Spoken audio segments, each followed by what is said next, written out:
All right, so I am live. I've been doing these videos about this fast that I'm doing, and I figured I'd jump on here and do a live. So I'm at over 65 hours, and most people would consider like a 72-hour fast as like, a long fast, which it is. I mean, that's like 3 full days, right? But today, so I went running earlier. It was like 35 or maybe 37 degrees, something like that. And my pace was 5:15, and it was 5.3 kilometers. So 5:15 per kilometer, by the way. 27:49 was my total, and I felt pretty good. I'm just gonna go down my list of questions here. So mentally, I was probably, I don't know, I was feeling a bit groggy earlier, but maybe like a 7. And physically, I actually feel pretty good. So last, or after the run, my right foot kind of hurt, which was weird. Never experienced that, but pretty good though. Overall, probably like a 7 physically, maybe. Um, and but I was thinking about tomorrow. So tomorrow I'm playing in church, and I'm kind of, I don't know, I don't want to say nervous, but kind of interested to see how that's going to go because I um so playing on stage to me takes a lot of energy. Like it just takes a lot of energy out of me. And the reason why is the amount of focus that's required, and it's I've been on stage most of my life, so it's not like a thing that I think about necessarily. It's just what I do, and so I'm interested to see how this is going to be tomorrow because that's going to be up over 72 hours. I'll be at about 80 hours when I'm at church tomorrow, so that's pretty interesting. Actually, yeah, I have to be there at 8 a.m. So yeah, that'll be right at 80 hours. So like that's pretty crazy. Um Also the time right now is almost 7 o'clock, 7 p.m. on Saturday, January 24th. I should always say the date and time on these because you never know how this could get, played out in the future. Thinking a few years down the road. Anyways, so I'm reading this book right now, and the enemy of this whole thing is the quitting mind. And over the last few days, it's been like, yeah, that it'd be really nice to like eat something or drink something other than water. Working on dinner. I've done that a few times in these videos recently. Hold on, actually, but sorry to be consuming my dinner on camera here, but so I'm reading this book, 48 Laws of Power, and been reading it the last few weeks. And law number 15, this is what I just read, and it's crush your enemy totally. And it's interesting because I'm thinking my enemy is like the quitting mind, right? And the quitting mind tells us to be comfortable and not want to stretch out beyond what we're comfortable with. And it basically relies, our lives are so comfortable. It's like, I mean, I don't have to go out and run in cold weather with my shirt off. I don't have to go on a 100-hour fast. Those are things I do because my life is too comfortable. Like I live too comfortably. I have a great house to come back to. I've been actually thinking that it would be fun to go like sleep on the like literally hang out with some homeless people for a couple nights. Just like I'm never going to experience that unless I choose that, because I'm never going to be homeless unless I choose to be homeless. And it's just kind of crazy. Like I've been without a house in the past and I went and stayed with a friend. Like I know people and I know that I'll be able to like sleep somewhere and have a roof. So if I were to go, and this, I'm kind of on a tangent, but it's like if I go out and do that, like, um, let's say I go live like a homeless person for a couple days, aside from the drugs and theft and all the other crap, but just like sleeping on the street, basically, it's that sounds crazy to you and to me. Like this sounds ridiculous. I got this nice house. I'm warm. I got running water. My bed is super comfortable, but I would never have that experience otherwise. It's not necessarily something I want to have. A my brother told me years ago. He's like, "Hey, I don't need to go to jail to know that I don't want to go to jail." Well, I've been to jail. I've been arrested for a DUI a couple times, and it sucked every time. So I stopped drinking in 2019, June 13th, 2019, and I don't plan on ever doing that again. I also don't ever plan on being homeless. So, but that's something that would challenge me. Not physically, it's not physically impossible to go stay on the street, but mentally, challenge that mindset of, and to me, this is like what a quitting mindset is. Like, if it sounds awful, but it's not going to kill me, and it's a low bar, like an easy entry point, because I do have a house that I can come back to if I want to say, I'm done with this. Like, if I commit to, let's just say I commit to like a weekend, I'm going to go sleep on the streets and I don't want to, then I can just come home, right? It's the same with this 100-hour fast. I'm not doing this because a doctor told me to. I'm not doing this because I need to lose weight. I'm doing this because I want to know what I'm capable of. Am I capable of drinking only water and coffee and tea for 100 hours? Like, this is crazy, and I'm edging up on 5 days. It's like the beginning of 5 days. When all is said and done, it's going to be about 111 hours without any nutrition. I've had salt, so that's a mineral, right? But aside from that, I haven't had any other electrolytes, like nothing. And I've still been running 5Ks every day. My times are just fine. I haven't felt dizzy, confused. I haven't had blurred vision, and I haven't like collapsed. I mean, I'm feeling pretty good, right? Hopefully it seems that way through the camera, but it's like it's only my quitting mind that would say, "Hey, you need to like have some food." And I'm not going to die doing this. Like, I'm not planning on dying, killing myself doing a fast, or even if I were to go stay on the street, like I'm not planning on that being my end game. Like, that's not my goal, is to like starve myself or live on the street. It's to know what I'm capable of and have a depth of experience that it seems like most people either don't want to do or don't have the ability to do. I mean, think about even running a daily 5K. I've been doing that for a long time. So this month I've committed, I would like to do this every day this year, a daily 5K. I'm not going to get on here and say that I've ran a daily 5K every day for numerous years, but I've had the capability to run a daily 5K for multiple years. And I'm just now committing to that.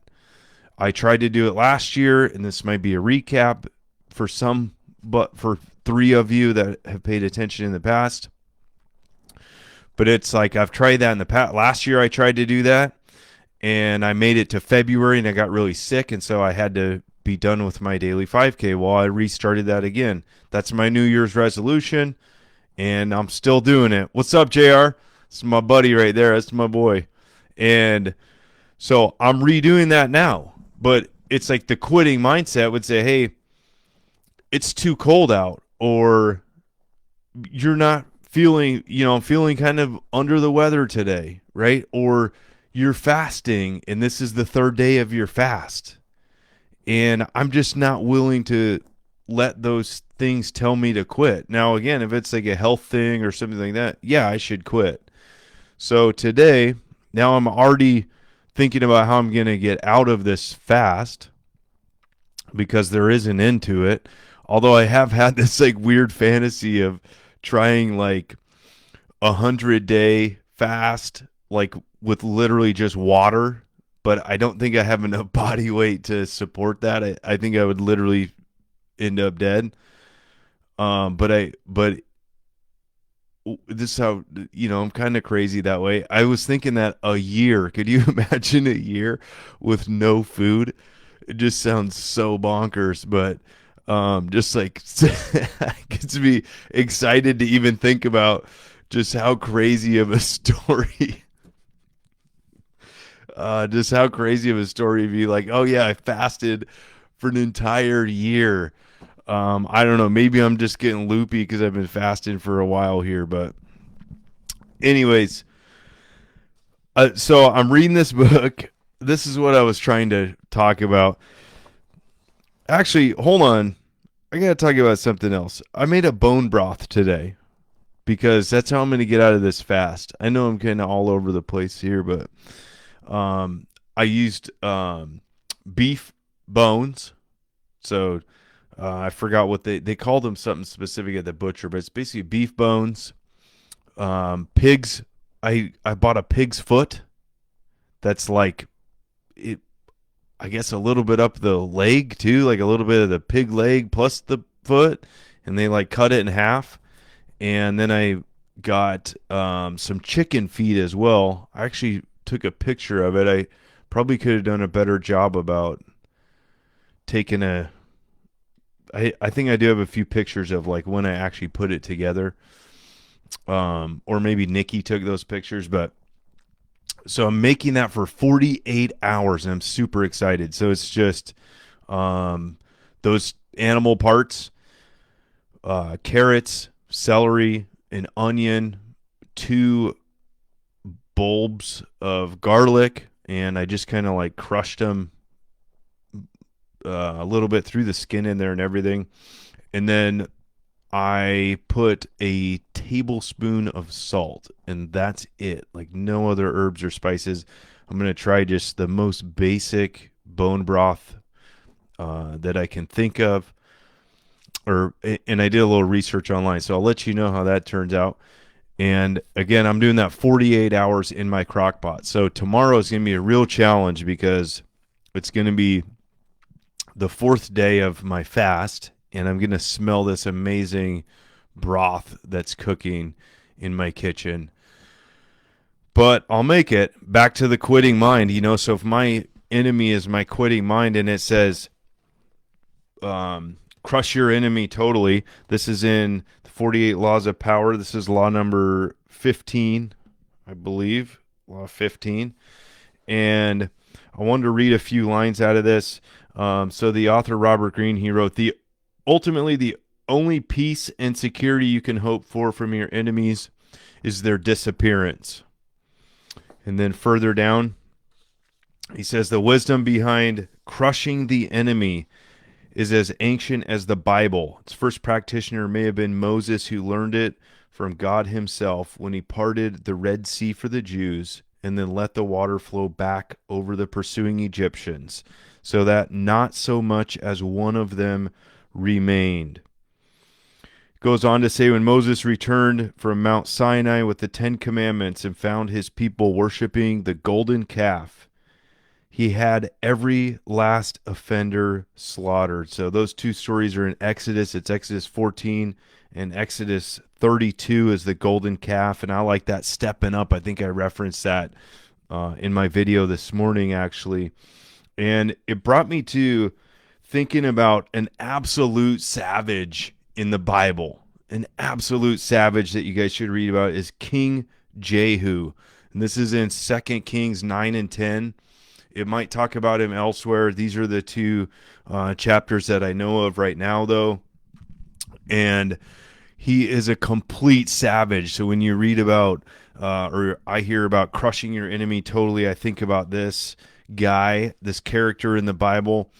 And in 2 Kings 9, it talks about him killing Jezebel. So you've probably heard the name Jezebel. You may have some, meanings like when you think about a Jezebel type of person. But I want to tell you about how Jezebel died. And what happened is Jehu came into this city, and you can read about this in 2 Kings 9 once again.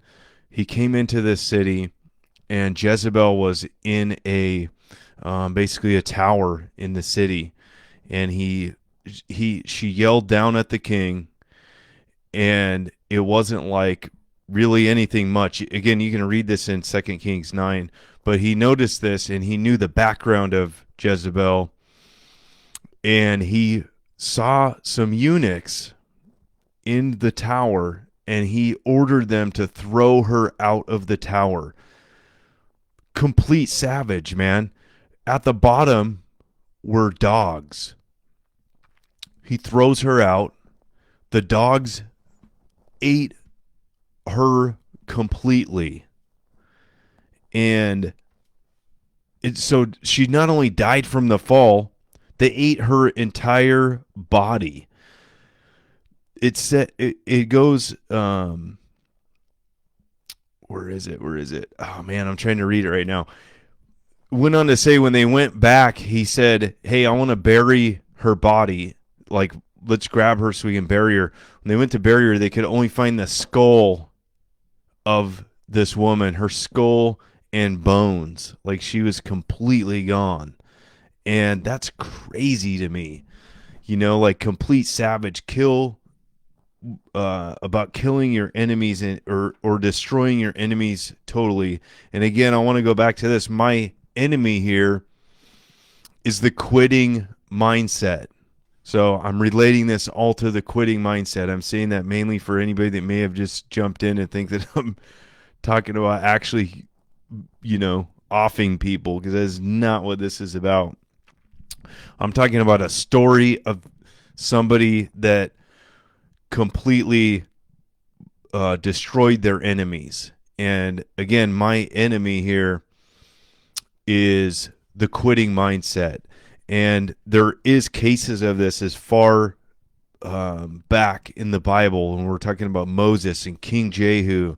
And you can read stories about King Jehu in the house or the Baal worshippers in 2 Kings 10. And he gathers all these people and just totally destroys the enemy. And that is just like so crazy to me. And I think that the way, the way to destroy our enemies and crush our enemies, when we're talking about things like our quitting mindset, or I'm not going to say I'm going to say my quitting mindset. Maybe you don't have a quitting mindset. I've met some people that never quit. There are some Gary V's out there. Gary V's, David Goggins, like these types of characters, right? That is not me. Like, I was raised in typical all-American family. I never had any problems growing up. And I'm not saying that's like a bad thing. It's not bad at all. Like, I was very, very blessed growing up. I don't have church trauma. I hear that a lot in church, like people that have trauma from church and just like family trauma. And I don't have any of that. Like, I've been extremely blessed. And so I have to create problems in my life. I'm also very self-destructive, right? Which has led me to creating bad situations for myself. Well, now what I've done is I've taken that energy that I used to put into creating bad outcomes for myself, and I try to put that into creating problems for myself that have better outcomes, like running marathons, running ultra marathons. Fasting is what I'm currently doing. And maybe creating businesses. Like, I'm working on something like pretty big right now. It's not necessarily a business, but It's like a creative endeavor that I'm working on. That's, hopefully going to be like a milestone for my life. And I'm working on these things that are kind of like crushing in a lot of ways. Like it's not fun going through this stuff all the time. I mean, I tried to run a 50K. Speaking of my buddy JR, I tried to run a 50K, and I did, and I finished it, but it was literally on a mountain, like on a hill. And I ran down a hill, up a hill, down a hill, up a hill. Like, this was not fun, but it was necessary for me to go into that uncomfortable situation and come out the other side, because that's what builds confidence. Comfort doesn't build confidence. Comfort does not build confidence. Like, I can't, there's no other way to say that more creatively. Like, it just is what it is. But how can we crush our enemies? And again, mine being a quitting mindset. I want to make that very clear that this isn't like, I know things that are going on in the world right now, and this is not that at all. This is not like, we're not talking about our neighbors or anything like that. I'm talking about internally. Like, how can I crush my enemy? How can I crush my mind? It's almost like there's like two of me in my own head. Like, that sounds weird, I know, but it's like, I think the only way is through faith. Like, faith that there's something better on the other side. Faith that there's something better on the other side. I hope the audio on this hasn't been distorted. I just saw that I was hitting red on here. And I look at this in three parts: faith in body, mind, and soul. Body, mind, and soul. Faith that my muscles will be stronger. Faith that my mind will be stronger. Faith that my faith will be stronger in Jesus Christ through this process. And I take that through almost everything that I do. Now, some of these things are maybe only two of those variables, but when I can find the intersection of all three, I think that's where the magic happens. That's what I'm learning anyways. And I've been reading this book, and I'm going to get off this. Hopefully this is entertaining for somebody on a Saturday night. This is all I'm doing tonight. So I was actually thinking, well, I'll talk about that in a second. I'm reading this book, Practice of the Presence of God, Brother Lawrence.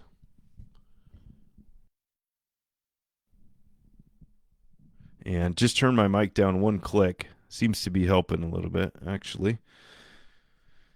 And I'm reading this book, and let me pull out my bookmarker here. And I'm reading about faith here, and it says about faith: it is lamentable that we have so little, and that instead of taking faith for the rule of conduct, people amuse themselves with trivial devotions that change daily. Goes on to say, whether he leads us by suffering or by consolation, both are equal to his soul, truly resigned. And what that means is, faith is, it doesn't matter if things are going good or going bad. Like, we have to be resigned to faith, having faith. And where it talks about devotions that change daily, I'm super ADD. I mean, just this live video, you can tell that, right? And they are trivial devotions that change daily, right? Like, we can be chasing a bunch of different things, but faith should be the rule of conduct, is what Brother Lawrence is saying here. Should be the rule of our conduct, that we always have faith. And I was thinking, so this morning when I got up, and this is how I'm going to end this video, because I'm at 25 minutes now, and I know probably I don't know. Hopefully I get it. Hopefully this is impactful to at least 25 people, right? But I'm thinking about going down to the bar tonight. I know that's weird. In Puyallup, just like walking around down by the bars. I don't know why I have this idea. I haven't wanted to go to the bar in several years. Um, and I don't know why. So I thought of that when I woke up this morning, and I was just thinking about it right before I got on here again.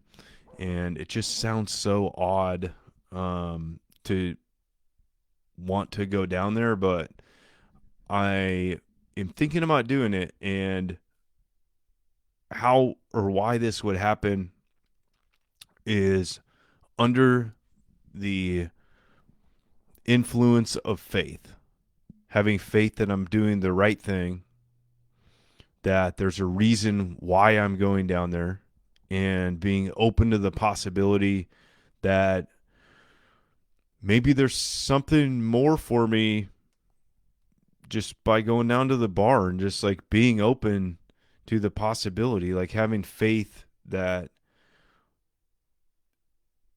there's sense in it somewhere. I don't know. I know it sounds so odd, but I don't know. There's probably a lot of things in this little video that have sounded odd. But, anyways, hope you guys have a good Saturday.